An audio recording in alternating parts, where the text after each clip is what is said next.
तंत्रज्ञानाच्या वेगवान जगात 4 दशकांचा समृद्ध अनुभव आणि साहित्य विश्वातील संवेदनशील अभिव्यक्ती या दोन्हींचा सुरेख संगम म्हणजे दिलीप कजगावकर.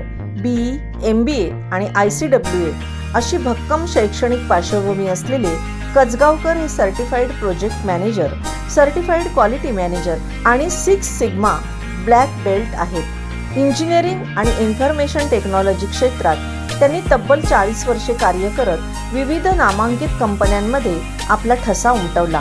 ग्रीव्ज, महाराष्ट्र स्कूटर्स, झेन्सार, हेक्सावेअर, कॅपजेमिनी, इन्फ्रासॉफ्ट आणि टेक्स्टिंग एक्सपर्ट यासारख्या कंपन्यांमध्ये त्यांनी विविध जबाबदाऱ्या समर्थपणे पार पाडल्या.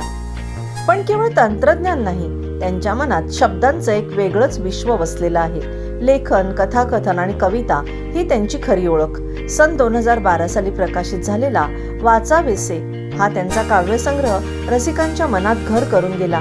त्यांच्या लेखणीतून उलगडतं ते माणसांचं जग, नात्यांची गुंतागुंत आणि भावनांची सूक्ष्म छटा.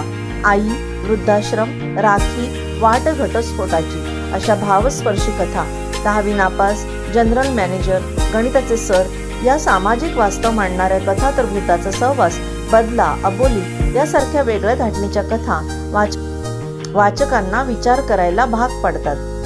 गेल्या अनेक वर्षापासून विविध दिवाळी अंकांमधून त्यांच्या कथा सातत्याने प्रसिद्ध होत आहेत. तसेच विश्वास रेडिओ, नाशिक आणि आकाशवाणी पुणे व जळगाव येथून त्यांच्या कथा नियमितपणे प्रसारित होतात.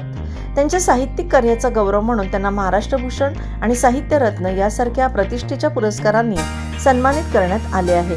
कथाकथन ही त्यांची आणखी एक ताकद. 30 मिनिटापासून ते 2 तासापर्यंत आपल्या कथांचं ते अभिवाचन करतात आणि वाचकांना मंत्रमुग्ध करतात.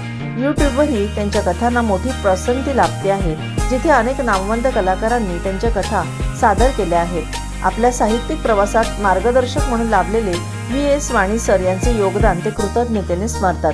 तंत्रज्ञान आणि साहित्य, वास्तव आणि भावना या दोन्हींचा सुंदर मिलाप म्हणजे दिलीप कजगावकर. आज सर्व स्टार उत्कृष्ट कथाकार पुरस्कारांनी आपणास सन्मानित करताना आम्हास अतिशय आनंद होत आहे. आपले हार्दिक अभिनंदन आणि पुढील वाटचालीस खूप खूप शुभेच्छा.